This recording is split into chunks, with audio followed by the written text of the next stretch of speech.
स्वागत है दोस्तों स्टडी फॉर यूपीएससी में। हम लोग इकोलॉजी पढ़ रहे थे और अभी हम लोग पढ़ेंगे पार्ट 13 जैव आवर्धन के बारे में। ठीक है, तो देखिए, चूँकि हम लोगों ने जैव आवर्धन पढ़ लिया तो थोड़ा सा ही बाकी है इसमें। तो जैव आवर्धन के बारे में हम लोगों ने देखा था कि एक पोषण स्तर से दूसरे पोषण स्तर तक जो पदार्थों का कंसंट्रेशन है वो बढ़ता जाता है।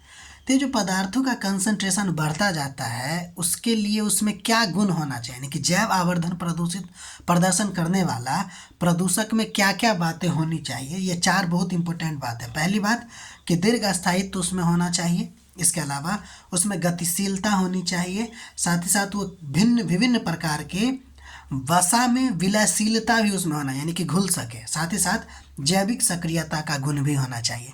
तो जो भी जैव आवर्धन को शो करने वाला पदार्थ होगा उसमें ये चार बातें होना बहुत जरूरी है।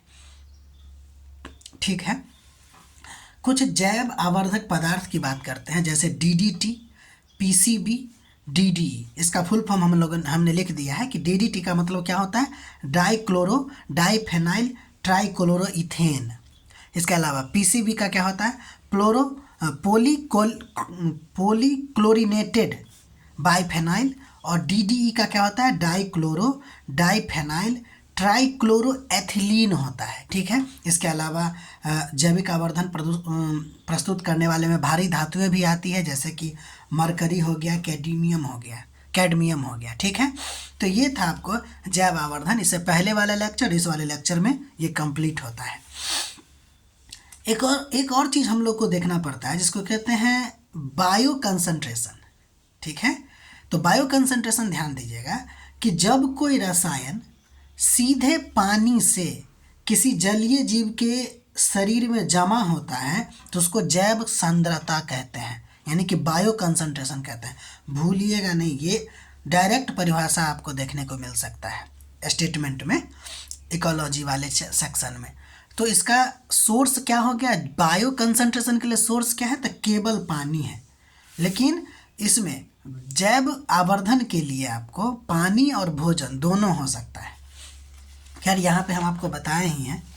अगर हम लोग बायो कंसंट्रेशन की बात करेंगे तो केवल पानी से आपको जब पदार्थों की सांद्रता बढ़ती है जलीय जीवों में तो उसको हम लोग कहते हैं बायो कंसंट्रेशन। इसका स्रोत केवल पानी है, भोजन नहीं। और ध्यान दीजिएगा, इसमें फूड चेन कहेगा इन्वॉल्व होगा क्या, तो हम लोग कहेंगे नहीं। जबकि बायो अक्यूमुलेशन की जब हम बात करते हैं तो इसमें पानी और भोजन दोनों से होगा, और इसमें फूड चेन शामिल हो भी सकता है या फूड चेन नहीं भी शामिल हो सकता है। जबकि बायो मैग्निफिकेशन यानी कि जैव आवर्धन की जब हम बात करते हैं तो इसका सोर्स भोजन है, और ध्यान दीजिएगा इसमें फूड चेन इन्वॉल्व होता है, मैंडेटरी होता है। तो ये तीन अंतर जो हम आपको पहले पढ़ाए हुए हैं कि अभी बायो कंसंट्रेशन पढ़ा है, इसके अलावा बायो अक्यूमुलेशन और बायो मैग्निफिकेशन पहले ही पढ़ा दिए थे। बायो मैग्निफिकेशन का कुछ पार्ट बाकी था जो अभी बताए हैं। और फिर ये तीन बेसिक आप डिफरेंस याद रखिएगा। ठीक है, ये क्वेश्चन में आपको देखने को मिल सकता है। ठीक, अब हम लोग जो अगला लेसन या अगला टॉपिक हम लोग पढ़ेंगे, अगला टॉपिक समझ लीजिए, वो है आपको इकोलॉजिकल पिरामिड। हम लोग अभी तक लेसन 2 ही चल रहा है, 3 ही 4 लेसन पढ़ना पड़ता है इसमें, लेकिन थोड़ा सा बड़ा बड़ा लेसन है। किसमें, इकोलॉजी में। तो देखिए, तो इकोलॉजिकल पिरामिड की जब हम बात करते हैं तो पहली बात तो ये देख लेते हैं कि ये होता क्या है। तो ये जो होता है ना, डायग्रामेटिक यानी कि डायग्राम होता है। डायग्राम वाला रिप्रेजेंटेशन होता है, चित्रात्मक प्रदर्शन होता है, जो किसी परितंत्र में विभिन्न ट्रॉपिक लेवल पर संख्या, जैव भार या ऊर्जा वितरण को दिखाता है। ठीक, यानी ये डायग्रामेटिक रिप्रेजेंटेशन है जो ट्रॉपिक लेवल पे संख्या को, बायोमास को और एनर्जी के डिस्ट्रीब्यूशन को दिखाता है। ठीक, ये इसका डेफिनेशन लिख लीजिएगा। हम लोग आगे बढ़ते हैं। इकोलॉजिकल पिरामिड की जब हम बात करते हैं तो ये मुख्यतः आपको 3 प्रकार का होता है, एक संख्या पिरामिड, एक जैव भार पिरामिड और एक ऊर्जा पिरामिड। इसमें ज़्यादा कुछ पढ़ना नहीं है, बस देखिए क्या है। जब हम लोग संख्या पिरामिड की बात करते हैं तो ये क्या दर्शाता है, प्रत्येक ट्रॉपिक लेवल पर जीवों की संख्या को दिखाता है। ठीक। क्वेश्चन ये नहीं पूछेगा कि संख्या पिरामिड क्या होता है, आपको बस ये ध्यान रखना कि संख्या पिरामिड में क्या है कि ये दिखाता है कि प्रत्येक ट्रॉपिक लेवल पर जीवों की संख्या कितनी है। जैसे मान लीजिए अगर हम इसको बनाते ऐसे, यहाँ देखिए, यहाँ जो है घास है, फिर शाकाहारी है, फिर मांसाहारी, फिर उच्च मांसाहारी है। तो सबसे ज़्यादा संख्या किसकी होगी? घास का, उससे थोड़ा सा कम, सबसे ज़्यादा संख्या घास का, उससे थोड़ा सा कम शाकाहारी का, उससे थोड़ा सा कम मांसाहारी, और सबसे ज़्यादा कम किसका होगा? उच्च मांसाहारी का। लेकिन अगर ये ज़्यादा हो जाएगा तो इसमें सामत नहीं आ जाएगी। हाँ, ये शाकाहारी ज़्यादा हो जाएगा तो घास की संख्या क्या हो जाएगा? बहुत ज़्यादा कम हो जाएगी ना। इसीलिए ये हमको ध्यान रखना है कि प्रत्येक टॉपिक लेवल पर जीवों की संख्या को दर्शाने का काम करता है संख्या पिरामिड, इसलिए तो नाम है इसका।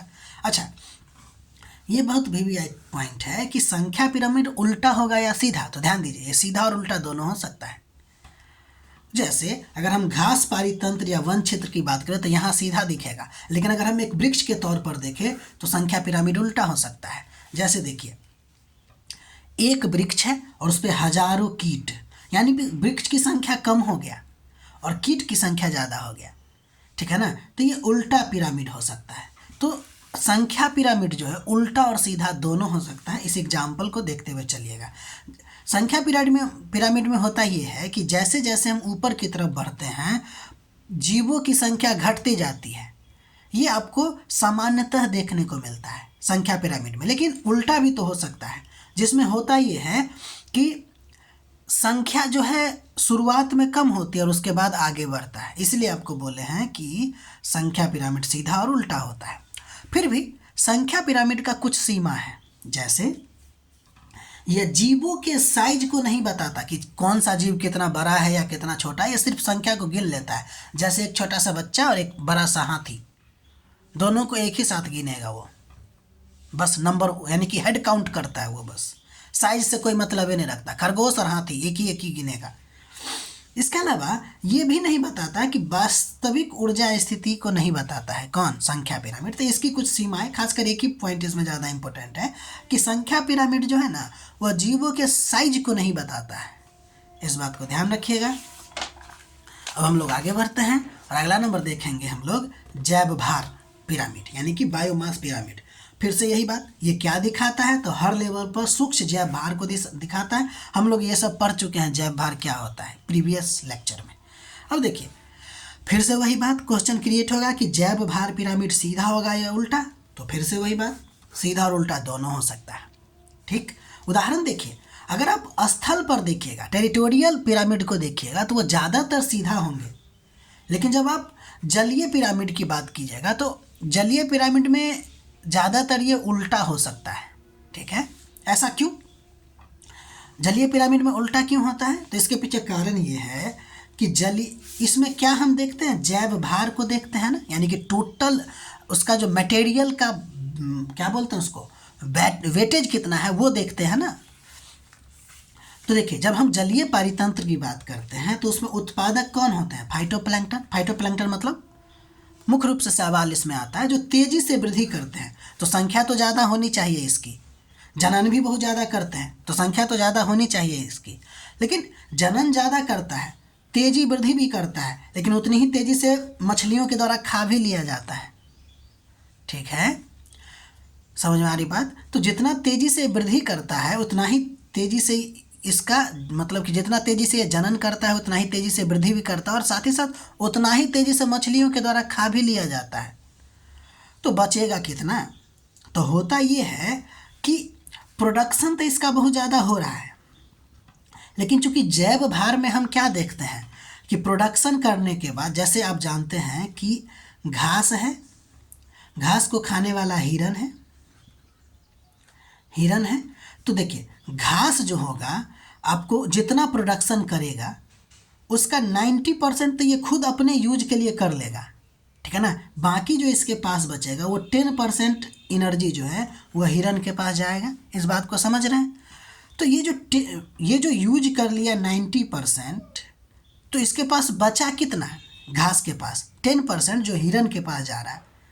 यही आपको शुष्क जैव भार कहलाता है। तो ये जो बहुत तेज़ी से जनन करता है कौन, फाइटोप्लैंक्टन, मानते हैं बहुत तेज़ी से जनन करता है, लेकिन ये बहुत तेज़ी से बढ़ता भी तो है। तो बहुत तेज़ी से कब बढ़ेगा, जब एनर्जी यूज करेगा। तो अपना जो भोजन बनाने का ये जो काम करता है ना, वो क्या करता है, बहुत ज़्यादा मात्रा में खुद खा लेता है, बहुत ज़्यादा मात्रा में खुद खा लेता है, तो इसके पास शुष्क जैव भार बहुत कम बचता है। ठीक है, इसीलिए होता ये है कि जलीय पारितंत्र में यह उल्टा होता है।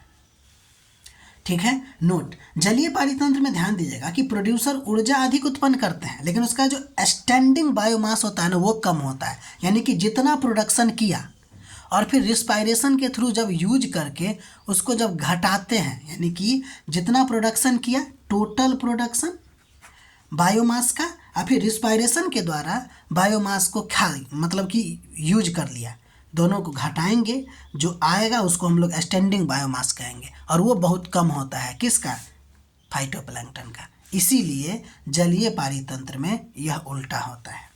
ठीक, तो ये आपके लिए एग्जाम्पल, मतलब कि देख लीजिए इसका जो पिरामिड बनाए हैं कि वन पारितंत्र में क्या है कि ये सीधा होता है, और तालाब पारितंत्र में क्या हो जाएगा, ये उल्टा हो जाएगा।